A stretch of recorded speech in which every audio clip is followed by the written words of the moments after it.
Bienvenidos to the week of the solar eclipse in Leo and to this Starot Talk where we will be discussing the week of August the 9th. My name is Auris and we are officially in the window of time where we will begin to experience major beginnings and major endings in the Aquario and Leo portion of our lives. This is due to the nodes recently switching into these signs. They have over the last 2 years been in Virgo and in Pisces, and likely there was a lot that changed for you in that part of your life. And now going into Leo and Aquario, the themes change. There will be this constant back and forth between who we are on an individual level and who we are on a grand scale. How is our consciousness always connected to the all that is in a way that we still remain sovereign and individuated, but we are also a part of this ever-expanding human evolution, that we are always a part of community and humanity and what it means to be a part of our species, what it means to be a human in this day and age, and what it means to be yourself in this day and age. Starting off on Sunday, Mercury goes into Leo. It's finally leaving Cancer where it had its retrograde. When Mercury is in Leo, it is the star of the show. Our ideas take on this more passionate, dramatic, theatrical, romanticized state, and we might in general find ourselves having really lively and enthusiastic conversations with others about what is in our heart and leading with our heart in that way. Leo rules the heart, Leo rules courage. Leo is also this luminous, beautiful sign that is ruled by the sun, and so we all have the capacity to embody those attributes. We can all explore what it's like to be in this Leo Mercury energy. So don't be afraid to say what's in your heart, say it with your chest. This is a moment where we'll really be exploring what it means to be brave and sharing our truth, and also having more of those fiery and interesting kind of ideas and conversations coming our way. Monday the 10th, Venus in Libra makes a trine to Pluto in Aquario and also an opposition to Neptune in Aries. These aspects are both happening at about 3 to 4 degrees. Women, relationships, money, love, and everything having to do with Libra as well. Justice, harmony, social networks, socializing. All of these themes will be at the center of something being unearthed and revealed at this time in a way that allows for us to receive powerful revelations about where we have been delusional, what doesn't work anymore, what fantasy have we been sold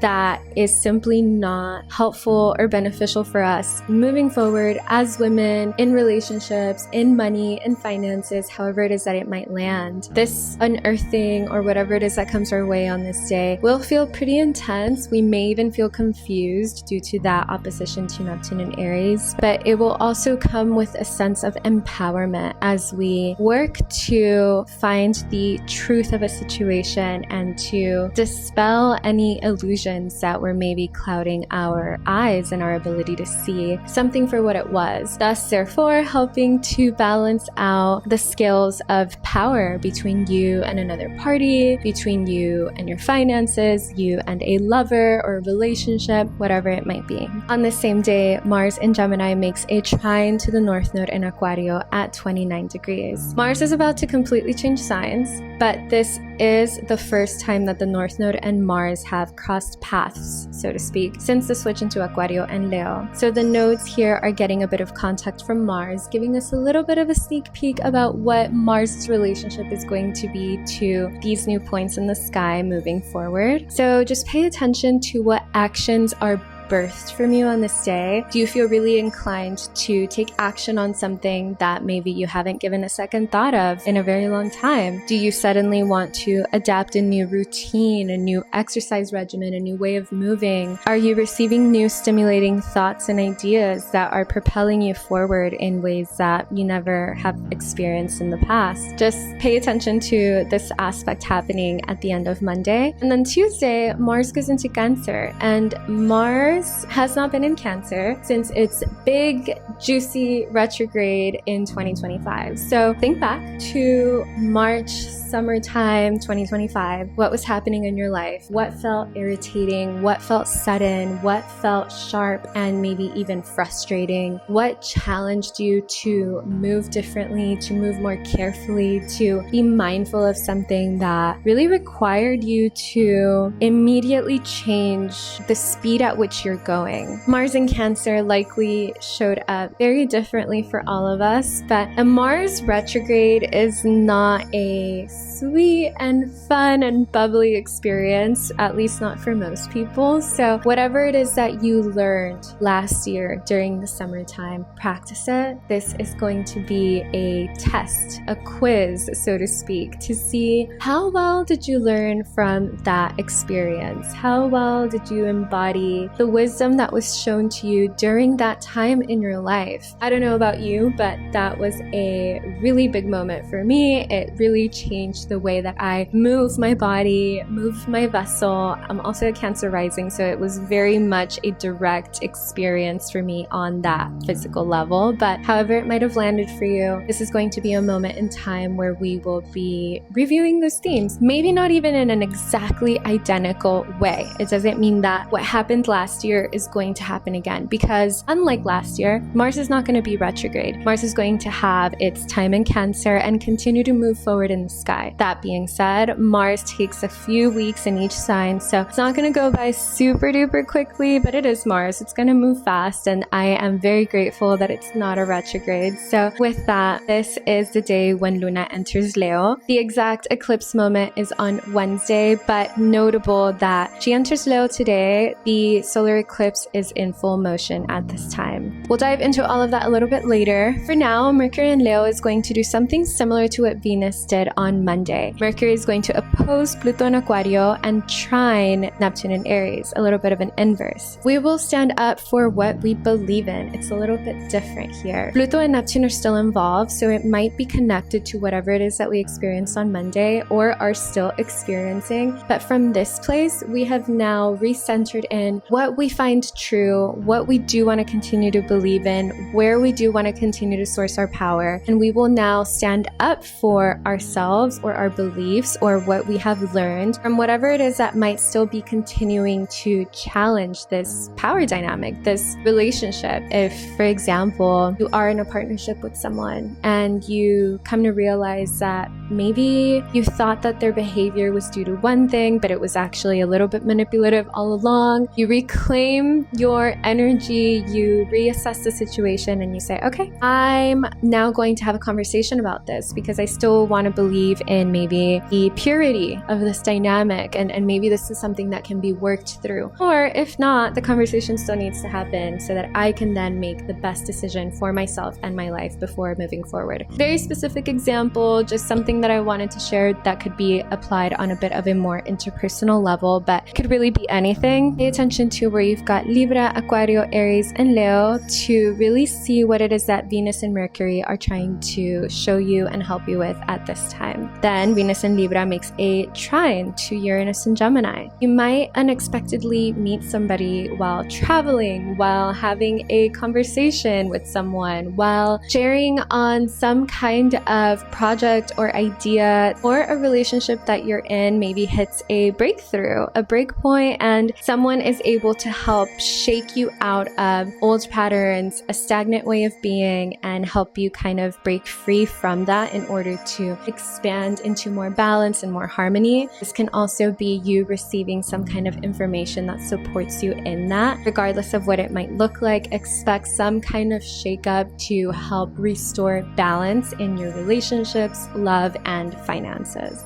Then Wednesday the 12th, we have the solar eclipse in Leo. Gonna rewind it a little bit to Tuesday when Luna first entered Leo. She made a conjunction to Mercury in Leo, an opposition to Pluto in Aquario, a trine to Neptune in Aries, a sextile to Venus in Libra, a sextile to Uranus in Gemini, and a conjunction to Jupiter in Leo. On this day, she's also making a trine to Saturn in Aries, and she of course is kissing the sun. It's a new moon, and she is conjoining the South Node, opposing the North Node. All of those aspects are connected to the themes of this new beginning, new ending that is happening for all of us, both on a world stage level and on a personal level as well. Look at where you have Leo and Aquario specifically to see what it is that's going to begin to change for you. Normally, eclipses work behind the scenes. It doesn't always all come out to you at once. Just because nothing notable happens exactly on this day doesn't mean that nothing will happen in a week from now or 2 weeks from now. So my advice to you, be really conscientious of the way that you're moving, be really aligned with your ethics and values so that you know you are doing everything possible for you to be in accordance while the divine, the hand of the universe reaches down and moves things around as it does during the eclipses. The energy is very unpredictable, very volatile, sometimes in a very positive way for some people, sometimes in a very challenging way for others. And it's difficult to really know how to work with this energy unless you really study your chart, study what profection you're in, study what has been a challenge for you in the past or in these houses. If you have notable planets in any of the fixed signs, you will feel this more acutely. Or if you are in a year that is ruled by the sun or Saturn, you will feel this very acutely as well. Expect that we will be disrupting outdated ways of speaking about an issue and centering a desire for harmony. We are doing away with old narratives of what it means for us to be led by people who are not leaders. They don't have the best interest in mind for life on earth. We will stand up for what we believe in. We will be seeking very deep systemic change, and that is what I can speak to on a world stage level. But on a personal level, again, we are centering a deep desire for harmony and for balance. If something has felt out of balance in your life, it will be disrupted, it will be shaken up in order for us to challenge the very foundation of it, the system that it's been operating under, and to get creative about how we want to expand both ourselves and our resources to take this foundation that is outdated and update it, or completely start a new one and start over. We feel very motivated to challenge anything that has been hidden or manipulative or simply not resonant towards the path and journey that we want to be on. And we can lean really into our faith for the future and our hope for the future to carry us through this moment. Even though the solar eclipse is exact on Wednesday, we will be in this eclipse energy for the next couple weeks. And really the eclipse energy began the moment that the sun entered Leo. So whatever it is that's meant to happen or culminate has already been working behind the scenes. It's just a matter of it revealing itself and a matter of us being grounded and tending to ourselves, taking care of ourselves, taking care of others, showing up for those that we care about, and doing our own due diligence and just having faith and trusting. That is my own personal approach to eclipse season. On the same day, Mercury in Leo makes a sextile to Uranus in Gemini at 5 degrees. There's nothing subtle about this. It's weaved into the eclipse, so just expect that the actual events of this day are going to be loud. They will be disruptive. There will be shakeups. And how do you tend to yourself in moments of chaos? How do you tend to yourself in moments of unexpected stress or a sudden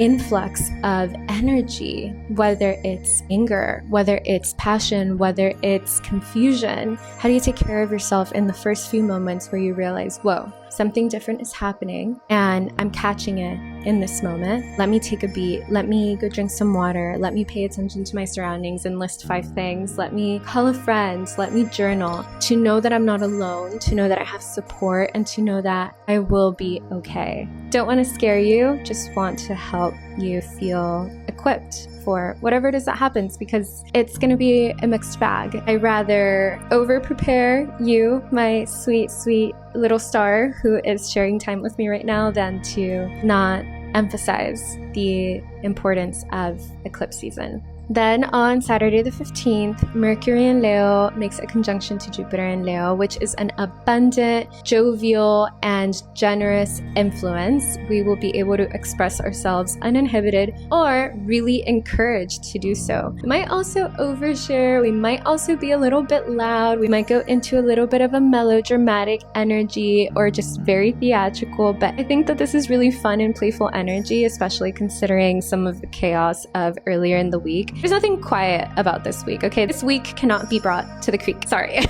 I think that Saturday could be a day for us to just really share what's in our heart and to pour it out and to take that leap of faith. So have a conversation that means a lot to you on this day, something that you're passionate about. Go ahead and broadcast it. Have nothing to lose, and to really be brave and courageous to end this otherwise very shifting week. Everything is changing. Mercury changed signs. Mars changed signs. We are in the eclipses. We have all of these outer planets talking to each other. So trust the divine, write, journal, do your thing, continue to live your life 100,000%. Not saying you have to watch your every movement or anything. Life is going to continue to happen, and all of this is meant to give you insight into why something might be showing up, when something could pass. Sometimes when a difficult situation comes through, it helps to know that it's temporary. It helps to know that there is support, or it helps to know that you're not alone. And at the root of all of my Starot Talks and everything that I do, I want to help people know that they're not alone, that everything is going to be okay, that we can use the stars as a resource to support us and guide us through our life, that magic is here and always available to us, not just to help us heal, but to help us spread joy and play and creativity with others, with animals, with nature. And it's something that I feel very passionate about. I'm going to draw a card just to see what it is that we most need to know for this week and to best prepare for it. We have the Ace of Cups, and this is really connecting me to the energy of Aquario, because Aquario is the water bearer. Think of a sacred vessel where you pour a magical elixir into, and how important it is to that. I'm also thinking of Pisces and how the nodes just basically transition from Pisces into Aquario and Virgo into Leo. It's a pretty big shift, but everything is connected in the sky. What is it that we learned from the time that the nodes spent in Pisces and Virgo that might carry into and support us even in this new 2-year cycle? How can the compassion and sweetness that was bestowed to us by Pisces carry us into how we consider our consciousness, how we are in this dance with evolution and the future and advancements in technology and life on Earth? How can we remember that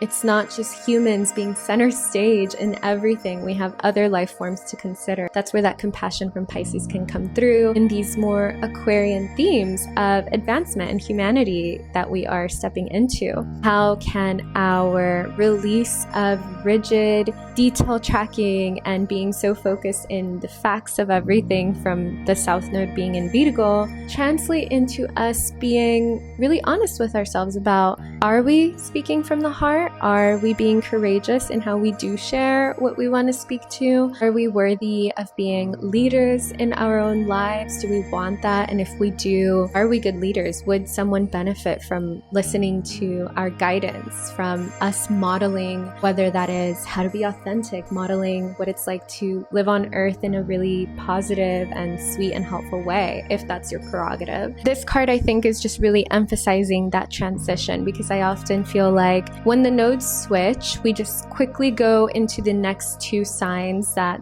the eclipses will take place in, and it's really worth it to really sit and contemplate everything that has transpired for you in the previous nodal cycle and to take what you can with you, because they're happening for a reason, and a lot of what takes place is out of our control, but what we can control is how we then move from that and what we choose to carry with us from those lessons lessons learned and apply it to future lessons and future experiences. So this card is saying take inventory in order to best support you in this new cycle that we are entering into. Take care of yourself, nurture yourself as well. With that, thank you so much for watching. Mucha suerte on this week. I will be with you for the next week to continue to walk us through this eclipse season, and I hope that whatever it is that shows up, whatever starts, whatever ends, you know that it is all happening for a reason and that you are supported and that soon enough eclipses will be over. So thank you so much for watching. I am wishing you mucha suerte, mucho amor, and a lot of clarity on this week, and I will see you in the next Starot Talk. Cuídense.